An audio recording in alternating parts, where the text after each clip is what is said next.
പാറക്കുട്ടിയും അമ്മുക്കുട്ടിയും ഞാനും ഒക്കെ കൂടി ചോറ്റാനിക്കര അമ്പലത്തിൽ പോയിട്ട് തിരിച്ചു വരുന്ന വഴി ഇരുമ്പലത്തുള്ള നമ്മുടെ സ്റ്റുഡിയോയിലേക്ക് പോയതാണ് കേട്ടോ.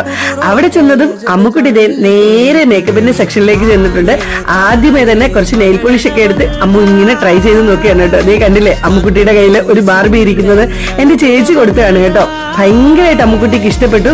അതിനെ പൊന്നു പോലെ നോക്കാനായിട്ട് സൂക്ഷിച്ചു വെച്ചിരിക്കുകയാണ് കേട്ടോ. നെയിൽ പോളിഷ് ഒക്കെ കഴിഞ്ഞപ്പോഴത്തേക്കും അടുത്തത് ലിപ്സ്റ്റിക്കിന്റെ സെക്ഷനിലാണ് കേട്ടോ. പാറക്കുട്ടി എടുത്ത് ഞാൻ പറഞ്ഞു, പാറക്കുട്ടിയെ അമ്മയ്ക്കൊരു ലിപ്സ്റ്റിക്ക് സെലക്ട് ചെയ്തതായോ എന്ന്. അങ്ങനെ പാറക്കുട്ടി ഒരെണ്ണം സെലക്ട് ചെയ്ത് തന്നു കേട്ടോ. ഇപ്പൊ ഈ കാണുന്നതല്ല, വേറൊരെണ്ണമാണ്. ഇതിനകത്ത് ഡബിൾ ഷെയ്ഡ് ഉണ്ടെന്ന് പറഞ്ഞ് കാണിച്ചതാണ് കേട്ടോ. പിന്നെ ഈ കാണുന്ന ബോ ഇല്ലേ, അതും എടുത്തു. സ്കൂളിൽ കൊണ്ടുപോകാനായിട്ട് ബ്ലാക്ക് കളർ എടുത്താണ് കേട്ടോ. അത് അമ്മുക്കുട്ടിക്ക് വേണമെന്ന് പറഞ്ഞു, അതും എടുത്തു. പിന്നെ ഒരു പെർഫ്യൂമും വാങ്ങി. സത്യത്തിൽ ഇതൊന്നും വാങ്ങാനല്ല ഗൈസ് പോയത്. ഞാൻ വീണ്ടും കോടതി പോയി തുടങ്ങി. അപ്പൊ എനിക്ക് കോടതിയിൽ ഇടാൻ വേണ്ടിയിട്ട് ബ്ലാക്ക് ആൻഡ് വൈറ്റ് ഡ്രസ് എടുക്കാൻ പോയതാണ് ഞാൻ. അപ്പൊ ഇത്രയുള്ള വീഡിയോ ഇഷ്ടപ്പെട്ടെങ്കിൽ കമന്റ് ചെയ്യണേ. ടാറ്റാ.